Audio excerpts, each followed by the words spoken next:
Hey, there's something that just came in the news that is really something we need to pay attention to regarding the prophecy of a peace agreement with Israel. And something's about to happen with Joe Biden that was just reported this afternoon. And right as I found this article, I've been outside all day. It's been roasting hot and sunny. And I was praying for rain clouds to come in, and they did just roll in. But right as I was reading the article and getting ready to film what I was going to say about Joe Biden going to Jerusalem, I heard a thunder crash right out the window. And right before that, I saw a lightning bolt as I came in the dark cloud. So behind me in the windows, if you happen to see any kind of flash or thunder, the camera will pick it up while I'm reading this. And we should pay attention to that, because I do believe that God speaks and lets his voice be known in things pertaining to his prophecy. So if you hear this thunder and lightning behind me in the window, pay attention, because God has spoken through the weather before, at least in my videos at my former home. Israel National News reported this July 13th, 2022, that's today at 5:18 a.m. A political source says Biden to sign Jerusalem Declaration with commitments to Israel. And remember, there's something that the Antichrist is going to do, and that's to promise Israel security. Am I declaring that he's the Antichrist? No, I'm not. But I'm just saying, what a coincidence, huh? Political source says U.S. President, Israeli Prime Minister to sign joint Jerusalem Declaration on Thursday on security commitments to Israel. A senior diplomat reveals tonight, Tuesday, that U.S. President Joe Biden's visit will culminate on Thursday when a joint declaration by President Biden and Prime Minister Lapid will be signed under the title, quote, Jerusalem Declaration, end quote. According to the source, the declaration is a confirmation of the unbreakable ties between the two countries and the United States' ongoing commitment to Israel's security. He added that President Biden has reiterated the United States' firm commitment to maintaining and strengthening Israel's capabilities to deter its enemies and to defend itself in the face of any threat or combination of threats. The source added that Biden's 10th visit to Israel and his first as president expresses a deep commitment on both sides. We have a clear and united position against Iran, its nuclear program, and its aggression across the region that requires both countries to act through all elements of national force against the Iranian threat. And according to the source, Iran will be at the center of discussions between the parties. Iran is at the forefront of Israel's national security risks. Iran continues to breach its commitments and continues to deceive the international community, things that have been published in recent weeks. As long as Tehran believes time is on its side, it will not give in and make no concessions. The time to reach an agreement is running out, and it is important to apply pressure in order to leave a chance for the future. The Abraham Accords have a positive impact on Israel's relations with Egypt and Jordan and are important for Israel's security and the security of the Middle East. Biden's direct flight from Israel to Saudi Arabia is part of a dynamic that has developed in recent months. We hope that the steps now taken are the beginning of the process of normalization between countries. Israel has been involved in a series of agreements with neighboring countries in the region, the source concluded. Israel National News also records this. This was also today, later, about 2 hours later at 7:33 a.m. This article was written. This is what's planned for Biden's visit to Israel. Biden is scheduled to arrive in Israel tomorrow for his first tour of the Middle East. U.S. President Joe Biden is slated to make his first visit to the region tomorrow. The president is scheduled to land in Israel at 3:45 p.m. local time. He will be received with a red carpet upon exiting Air Force One and an official welcome ceremony attended by Israel's President Isaac Herzog, Prime Minister Yair Lapid, and alternate Prime Minister Naftali Bennett. At 4:14 p.m., Biden will tour the Defense Ministry's multi-tiered air defense system accompanied by Prime Minister Lapid and Defense Minister Benny Gantz. The Defense Minister will also provide Biden with an overview of bilateral security cooperation. At 5:35 p.m., Biden will pay a visit to the Yad Vashem Holocaust Remembrance Museum. The following day, the president will participate in a private meeting with Lapid, where the two will discuss U.S.-Israel relations. An expanded meeting attended by staff members of both parties will follow. At 12:30 p.m., Lapid and Biden will participate in the first ever 12U2 virtual summit, along with the leaders of India and the United Arab Emirates, and at 1:30 p.m. the two will hold a press conference which will be broadcast live from the Waldorf Astoria Hotel. At 5:30 p.m. Lapid will accompany Biden on a welcome ceremony of the president's residence. At 7:50 p.m. the two will attend the opening ceremony of the Maccabiah Games at Teddy Stadium in Jerusalem, where they will watch the official opening with athlete delegations from around the world entering the stadium. On Friday, Lapid will attend a brief departure ceremony before Biden heads for a visit of the PA. Ahead of Biden's visit, Defense Minister Benny Gantz ordered no less than 6 outline plans for Palestinian Arabs to be approved for construction in Area C. Interesting, the number 6, huh? Among the measures which were approved are the outline plans from the Palestinian Arabs, as well as the registration of 5,500 stateless persons in the Palestinian Authority Population Registry. In addition to the 12,000 already approved, an increase in the quota of workers from the Gaza Strip who can enter Israel to work and trade by another 1,500, and the opening of a new crossing to be called Salem in northern Judea and Samaria for the purpose of the entry of Israeli Arabs into the city of Jenin. The White House has also announced that Israeli representatives will not be allowed to attend President Biden's visit to an Augusta Victoria Palestinian Arab hospital in Jerusalem, despite pressure by senior Israeli officials to reverse the decision. Following the visit, the American leader will head to Bethlehem for a meeting with Palestinian Authority Chairman Mahmoud Abbas. At the hospital, Biden is expected to meet with Palestinian civil society activists, according to Israeli officials. He's also expected to announce $100 million in U.S. assistance to the Palestinian Arab Hospitals Network in eastern Jerusalem, according to an Axios report. And this article was written yesterday, is in newsrnd.com. During Biden's visit, President and Lapid sign Jerusalem Declaration, Israel Today. 7/12/2022, this was written at 11:14:07 a.m. According to political sources, the document will be historic. At the heart of the statement, a promise that Iran will not have nuclear weapons.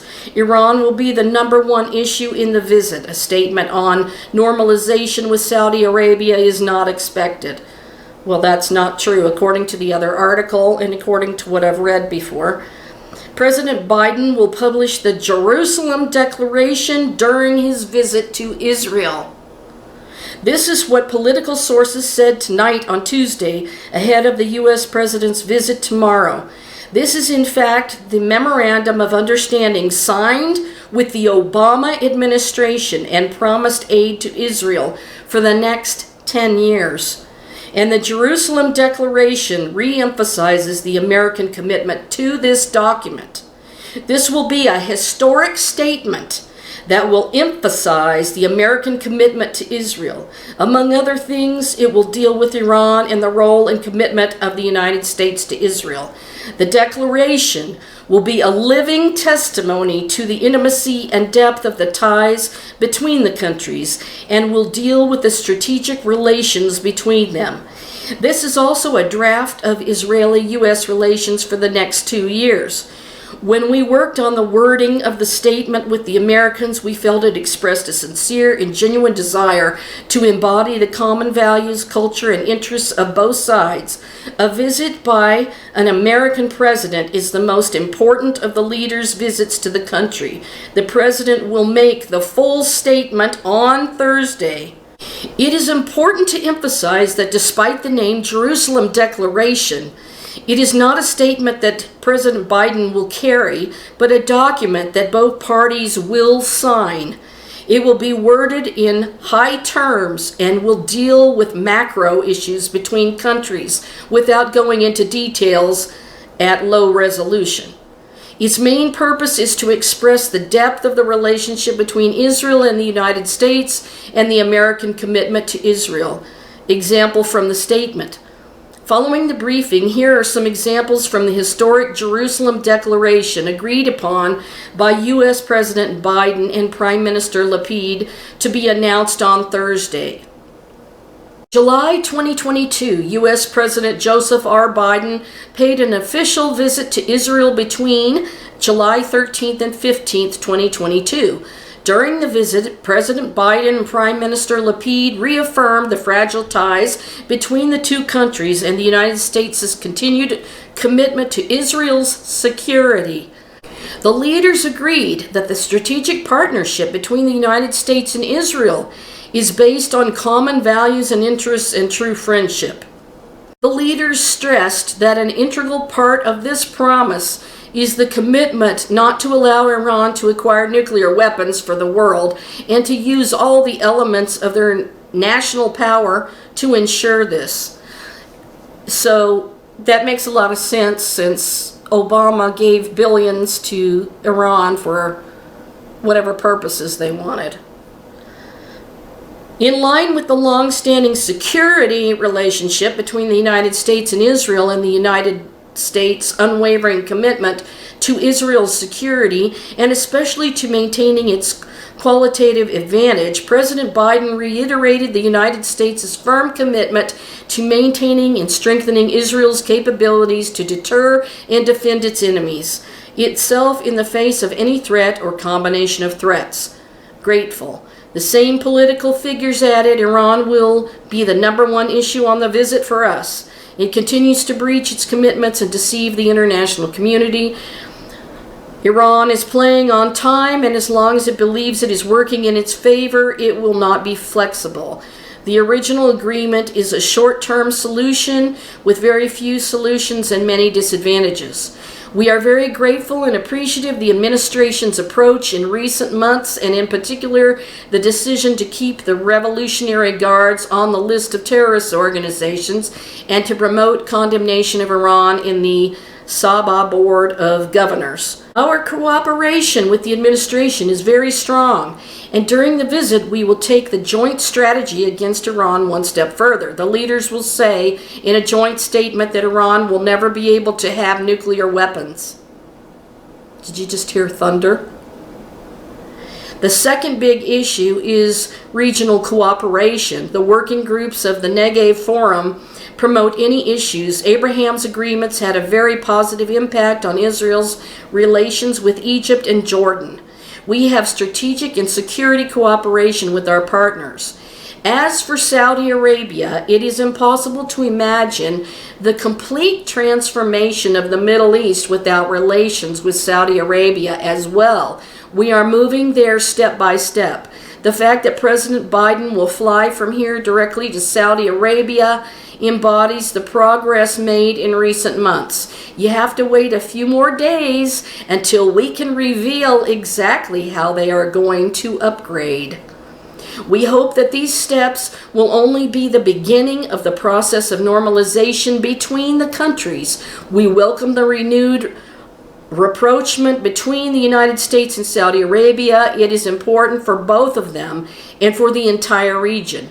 In the last 2 months, we have upgraded Israel's relations with its neighbors, and this would not have been possible without American involvement. About 2 weeks ago, we participated in a meeting of the Negev Forum in Bahrain and turned the summit in Zid Boker into a permanent mechanism designed to build a network of regional cooperation on security and economic issues. We believe that today there is an unprecedented opportunity to change the dynamics of the Middle East. We share opportunities and shared threats with our neighbors. The spirit that emerges from our talks with Washington and the countries in the region is that the United States is very committed to working with us and our partners in the Middle East. We believe in a large regional partnership of which the United States is an integral part. The scope of bilateral discussions between Israel and the United States will be very wide. We do not know two other countries that have such a level of intimacy and cooperation. It is important to add that at the outset, the Biden administration was not particularly enthusiastic about the issue of normalization as it was identified with the Trump administration. Senior government officials even refrained from using the term Abraham agreements. This attitude has changed, and today the Biden government is also very committed to the process of normalization between Israel and the Arab states, and this will be reflected in the declaration itself. In Jerusalem, there is great satisfaction with this change of attitude and the wording of the statement. Some of the details of the statement will only be revealed on Thursday at the time of her signing. A political source told Israel today there is cautious optimism about direct flights for Muslim pilgrims from Israel to Mecca, but the matter is not yet closed. There is a chance that a statement will be published during Biden's visit. Satisfaction with the dialogue with the United States. As for the gas crisis, Israel believes that Lebanon's ability to develop its natural resources is important for its stability and consequently for restraining Hezbollah. The Israelis will meet with their American counterparts on the issue with a view to reaching an agreement soon. Biden is also expected to meet with opposition leader Benjamin Netanyahu in accordance with the minutes. Regarding statements during the visit, the Saudi issue is not expected to come up, but the Palestinian issue is. No, they will both come up, believe me. Regarding the dispute with the Americans on the Iranian issue, Israel claims that the positions of Israel and the U.S. have become closer. The administration has promoted some significant things that are close to Israel's positions. This is not in Israel's interests. There are still disagreements and not quite the same strategies, but the nature of the dialogue with the Americans is very true. As for the possibility of a regional defense alliance, there are currently no illusions in Jerusalem, but it is hoped that the future of this will change. On the issue of the Palestinian consulate in Jerusalem, no statement on the issue is expected, and the position of Israel opposing it remains. So something major is coming that's going to be announced on Thursday, a signing of something called the Jerusalem Declaration between President Joe Biden and Israel's Prime Minister Yair Lapid, coming up on Thursday. So we need to be watching for what's going to happen. And remember, I already told you that back in the Obama administration, Obama had suggested that Israel lease land from the Palestinians for 7 years. I wonder if that's going to be part of it, since this goes back to the Obama days and the Obama administration, and Joe Biden is just carrying out these situations right now in his administration.